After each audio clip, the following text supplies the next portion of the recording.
Welcome back, my duelist friends. Casual duelist, normally sprawled across here on the Yu-Gi-Oh mat, but today we're doing a little Magic Monday loot report, and this basically comes to you from one person.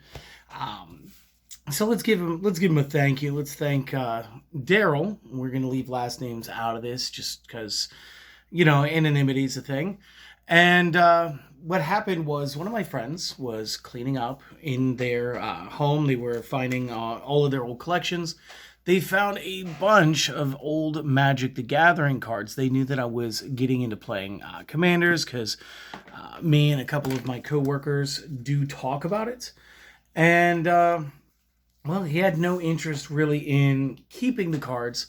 So after doing a little bit of pricing and a little bit of research, we came to an agreement, and I got to take some cards home. So I want to share with you guys what we found. Now, I already took all the basic lands out of this, and some of the cards were fairly damaged because I wasn't going to play them, or they were just too damaged.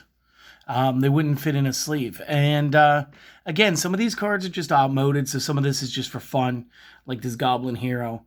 He's just a 2/2 on 3. He's rare from, like, I think the star was 1999 starter sets. And again, he's just kind of a cool little card. There were some cards that I had like Psychic Battle, Surprising Sutured Ghoul, Repentant Vampire. These are some of the rares. The rest I think I actually sleeved up. Those are ones I'm sort of on the fence right now. I don't know if I'm going to add them to my Commander collection, but I'm just going to flip through these, and I'm going to talk about how cool this is. So, like, when this was going on, like, I started playing right around this Judgment set. Judgment, Onslaught were the sets I began in when it came to Magic the Gathering. And for me, I want to say that was junior high, freshman year for high school, somewhere in that time period. And so seeing some of these cards was an absolute flashback to just my childhood. And it's cool because, again, yeah, we're about the same age. We played about the same games. We grew up watching like the same shows. And it was cool because I get to continue playing with these. And some of them I haven't thought about in forever. And some of them are things like I will still play, or like I think they're better now than they were then. And of course, for somebody who likes to play Commanders, you get into finding a small collection like this, you're going to find cards that are definitely going to make them into your next deck. I remember this Goblin. But yeah, just goofy. And I mean, I'm gonna brag on him a little bit. So my boy, he found some of his old Pokemon cards, and again, we grew up around the same time period. We all played base set, like we were all opening packs. We were all hoping to pull the legendary Charizard, literally one of the worst to play tactics in the game at the time, but because he dealt the most damage, he's like one of the most iconic. You know, he was good. He was worth like $100 bill all day, every day. My boy flexed 6 of these guys, 2 of them being first edition, 4 of them unlimited, and a mix of shadowless and shadowed. So good on him. This one's really cool. We'll talk about this one towards the end. But he's got some of the coolest old stuff. Like, I think he said Stack of Chanseys. Alakazam is in there. I think he said he had an old Blastoise. An old school Blastoise reminds me of this real cool build that you could do. You would just play like 4 Squirtles and 4 Blastoise, and then just a boatload of Bill and Professor Oak, because they didn't have, what do you call them? Support trainers yet, where they were the trainers with the better effects. So like they had to limit them to being played once per turn. And, yeah, so you'd play Professor Oak a bunch of times, and you'd drop your hand, draw 7, and then you'd run Bill a bunch, and you'd just draw 2 every time you did it, because 4 pots of greed is fine. And you would try to get to the Pokemon Breeder Trainer card, which would allow you to, number 1, evolve Pokemon on a turn that they were benched. So Squirtle could immediately evolve, but it was more than that. You went from basic, you skip stage 1, you go straight to stage 2. Now, the only time I've ever seen that matter was right then in the beginning. And I mean, it has since, but like, if we're being honest, people back then were so silly that you would go to a tournament, and this happened to me. They would just go like, I don't think that Squirtle can do that, and just go to Blastoise. And it's like, well, do you know what Squirtle evolves into? And they're like, Wartortle. And I'm like, cool. Pokemon cards would show like up here-ish. They would show what the previous evolution of something was. And if I had any Pokemon cards within reach, I would show you. And that's just the way that they worked. And because of that, it would show Wartortle up there in the top corner on a Blastoise card. And the brilliance behind that is that once you see that that's how the guy evolves, you know, I know, everybody in the country at the time knew, since Pokemon was just taking over. And you'd have gamers that would be like, well, you can't prove it. So you always had to carry a spare Wartortle on you, even though it wasn't going to go in your deck. Just to be like, you could see that the Wartortle says Squirtle, and you could see that the Blastoise says Wartortle. Calm down. It's just a game. But what you do is you do that, and then you'd bank on the Rain Dance effect. I got another stack for you. You'd bank on the Rain Dance effect of the Pokemon power of Blastoise from base set. And what would happen at that point is the Pokemon could now be equipped with any number of water energies in a turn rather than the one energy card per turn. And this is why Charizard would have been obsolete. Besides being able to do all the same stuff, you would have also had to realize that since weakness was 2x and Blastoise's base Hydro Pump was, I don't even remember, it was like 60. No, 60 was the max once you added the extra water energies. And so like it would double, it would be the 120, and that would OHKO a Charizard player. But it also OHKO'd a lot of other cards, so it was super aggressive. So I remember playing the deck. I remember building it for a friend. He took it. I guess we both took it because he built 2 copies and let me play one of them. But we played that at the Toys R Us tournaments, and basically just ran everybody's pockets for the points that night. Got some cool promos. Of course, like, I gave him the promos because he let me play with his cards while we were there. It was fine. But that's the kind of cool stuff Daryl's into. And again, it was great that he had been into this at some point and was willing to, sell me this at a reasonable price. And it's cool. And there's just so many cool cards here like this. Like, you have a Fog Elemental. When it attacks or blocks, it could just get sacrificed. But it's cool because it's a 4/4 on 3. So, like, the way stuff used to play back then, some of the creature types we don't see anymore, like these Homerids, I would love to see that in a set. And there's actually a type in here that was my favorite type. Was in their retro commercials from the 90s. It's a great spell. Worth a few bucks. And no, maybe this one's only worth like 2. This is Mercadian Masks. I'll have to check it again. But yeah, there were just like 4 of them printed ever. And they're not worth a ton of money because they're not super good. The thing is, they just look super awesome. We're getting there. We're almost done with this part. And then I'll go through the parts that I sleeved from the collection that I'm going to add to mine. Which is kind of funny because one of them is something that absolutely I'm not even allowed to play in Commanders because it's actually on the Commander ban list. And once you see it, you guys may recognize it immediately as having been just an amazing game-breaking card. So before we get there, let's talk about the book burning. This was the most misread spell when I was young. And it's because the way that they spaced it, there should have been a hyphen or something here at the end of this book burning. Because the whole first sentence is, unless a player has this spell, deal 6 damage to them. put the top 6 of their deck into their discard. And again, I understand I'm saying deck instead of library and discard instead of graveyard, but like, let's be honest, the generic terms are that. And what we used to do was, unless a player had book burning, we made up a comma, deal 6 damage to them, comma, put the top 6 cards of their deck into their graveyard. And we totally thought like that was how you were supposed to play it. It was the stupidest burn deck that was never actually legal. But it made sense about burning books. Like, that would be a tough thing to come back from. Now, the cards that got sleeved. First and foremost, Braids. You cannot play this girl in Commanders because she's a psycho. And at the beginning of each player's upkeep, that player sacrifices an artifact, creature, or land. Essentially, it should probably read permanent, but it does not. So, I don't know. I guess enchantments are safe.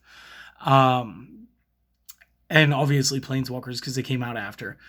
But what that means is when you start tagging this up with other sacrificial effects, let's talk about something like Dictate of Erebus. Dictate of Erebus, every time that the Braids player sacrifices their thing, now everybody else has to sacrifice again. And then if you start tagging it in with other character cards like, and again, Suture Priest would not be illegal for this because Suture Priest would be white. Braids is going to be black identity as far as your deck's mana. But similar effects exist to where, okay, well, your creature went to the graveyard or a creature died. I'll gain a life, you lose a life, but everybody's going to lose the life. And then you had a creature die because that's what you chose to sacrifice. So we're going to go through the whole loop again. Stuff like that. We got Butcher Org. These are the guys I'm talking about, the orgs. There's Butcher, there's Trained. Those are the 2 that I have in my hands. Soul Gorger, I don't have. And then there was a 4th one. I'm not too sure. I think it might just be called Org. They just look cool. And here's the Trained Org, back from the 99 deck. Confound, good spell. Counter target spell that targets one or more creatures. Draw a card. Just original counter spell. And this isn't the original, but like, this is one that's got one of those merfolk on it. So as far as aesthetics go, this one's cool. I did already sleeve a Dark Rit. We do have Gravity or Defy Gravity. What I love about this card is it is on instant speed and it has flashback. And the flashback is not more than the original casting speed. So target creature gains flying until the end of the turn. This is good. This means I have an immediate blocker. If you're playing Simic, you probably got something green with Death Touch. By giving it the flying, you've given it reach. Or if you're playing something a little more diabolical, like you're playing something with Bushido, or not Bushido, Ninjutsu, or free running with the new Assassin's Creed cards is pretty good. Flaring Pain, this actually made me give Daryl just a little bit extra money when I realized this one was in here, as well as the because I don't think I counted Dark Rits the first time either. Seeing as these were in there, this is actually kind of a little bit of a pricier one. This one's about $3. And again, it's because, number one, you've got flashback. The flashback is actually on less than casting. It's still on instant speed. Damage can't be prevented this turn. This means fog and ethereal haze and any other effect like that. Sorry, Charlie, you don't work. And we get to do it twice, and this was only printed the one time in Judgment, so not bad, and I'm proud and happy to have a copy from a friend that I'm going to play in my decks. Because again, that's just thematically been a thing for me my whole time as a gamer. We got Grip of Amnesia, counter spell unless its unless its controller removes their graveyard from the game. Depending on the deck, they will either say yes or no to this. Either way, you get to draw a card, so that's fine. Keep Watch, draw a card for each attacking creature. Again, if you're playing something Simic, you could easily fog during the same time and draw all the answers that you need while defending yourself. We got Mystic Tutor. Again, tutors are always fun. Search library for an instant or sorcery, reveal, shuffle, place on top of deck. This is going to be really good when I play something a little more modern. We got Reign of Filth. This isn't too bad. Each land that you control gains sacrifice it to add dark mana to mana pool till end of turn. If you're going for like a big endgame thing where there's some fireballing effect where you got to pay X, and you're fairly confident you can end the game right then, This is a good extension into that. Shimmering Mirage, good. Unsummon, pretty good. Breaking Point is another one of those good rares. Cheap one, too. Destroy all creatures unless a player has this spell, deal 6 damage to them. Creatures that are destroyed by this spell cannot be regenerated. So, it's okay. Our opponent is probably not going to let us board wipe them. But 6 damage is still a lot of damage in Commander, especially when you're dealing with a red deck. Same thing with Browbeat. This will allow the opponent to make a decision. Either I get to make target player draw 3 cards, and I could target myself, or they take 5 damage to counter out the effect. It's their choice. We got Dream Cache, not bad. Forced March is one of those big X spells like I was talking about, and this is probably the whole reason why I picked up the pile. Destroy all creatures with converted X or less. And again, I'll talk about this another day, but like, I'm pretty sure when you guys are making tokens and you guys are token spamming, tokens don't have a CMC, so they treat as CMC 0, which means I can board wipe a token board on 3 mana, which is fantastic. The Grim Tutor was not supposed to be in this stack. This is from a different friend altogether. This is from my friend Garrett. Thank you, Garrett. Toss that over there. That wasn't supposed to be in here. Index, good card. Mind Rot, pretty okay. Morgue Theft is cool. Raise Dead is very cheap. Put it back in your hand. Recover, semi-cheap. Put it back in your hand, draw a card. Sleight of Hand was okay. Stitch Together is okay. Swirling Sandstorm.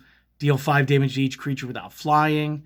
But you have to have Threshold to do it. So as long as there's 7 or more cards in your graveyard, you're fine. Aether Flash, I got this for the same reason. So last year, 2023, there was a Planeswalker party deck, which also had Blasphemous Act. So again, costs less per creature that's in play. Doesn't say that it's your creatures, just creatures. And again, we're playing Commander. There's 4 people. Creatures get to the field pretty quick. Planeswalkers are not creatures. Therefore, these types of spells will do nothing to them. Meanwhile, you've got the Swirling Sandstorm. I'm going to bop everybody for 5.